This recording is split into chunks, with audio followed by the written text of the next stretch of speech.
Oke ya, kita mulai pelajaran kita ekonomi tentang kerjasama ekonomi internasional. Jadi sebenarnya ini kerjasama ekonomi ini di bidang perdagangan yang akan kita bahas secara lebih dalam. Dengar ya semuanya ya. Ya, Pak. Jadi nampak kan PowerPoint saya nih ya? Nampak. Oke, sip. Nah, jadi ini saya akan buka kerjasama ekonomi internasional itu dengan dua foto ini. Nah, jadi dua foto ini adalah bentuk kerjasama ekonomi internasional. Foto yang pertama, ini foto yang ini kerjasama dengan siapa? Indonesia Korea, Pak. Ya, Indonesia Korea. Korea apa? Korea Selatan atau Utara? Korea Selatan, Pak. Korea Selatan. Ya, ini ya. Ini ada benderanya. Ini kerjasama ekonomi Indonesia dengan Korea Selatan. Indonesia diwakilkan oleh Menteri Perdagangan di masa Jokowi yang pertama ya, periode pertama. Ini Menteri Perdagangan kita kemarin. Ini namanya Enggar Tiasto Lukita. Nah, ini menjalin kerjasama perdagangan dengan siapa? Dengan Korea Selatan di bidang perdagangan, investasi dan jasa. Nah, ternyata kerjasama itu kalau ekonomi itu tidak hanya sebatas perdagangan, ada jasa, ada investasi ya, itu masuk ke dalam golongan kerjasama internasional. Nah, yang kedua ini siapa dengan siapa?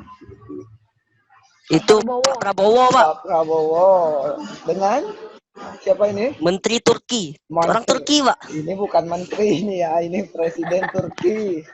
Ya. Presiden. Ini namanya Erdogan, ya. Nah, ini namanya Erdogan. Nah, kalau kalian lihat, kalau ini kan jelas nih. Yang pertama ini Menteri Perdagangan, artinya kerjasama di bidang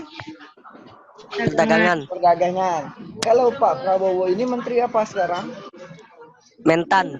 Nah, Menteri Pertahanan artinya kerjasama di bidang pertahanan, ya kan?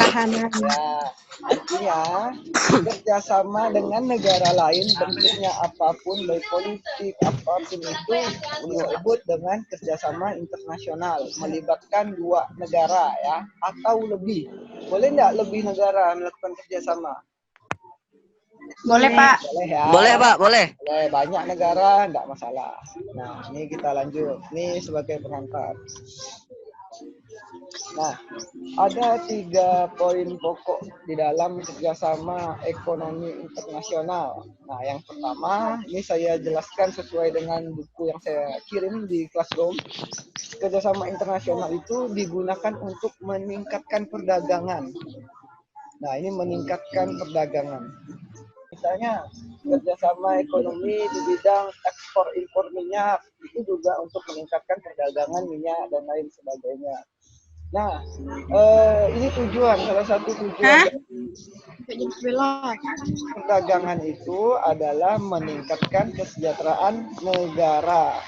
Nah, ya, meningkatkan kesejahteraan negara. Yang dimaksud dengan negara ini adalah satu kesatuan negara tersebut secara kompleks, baik itu penduduk, masyarakatnya, pembangunannya, dan lain sebagainya. Maka dipakailah kata negara.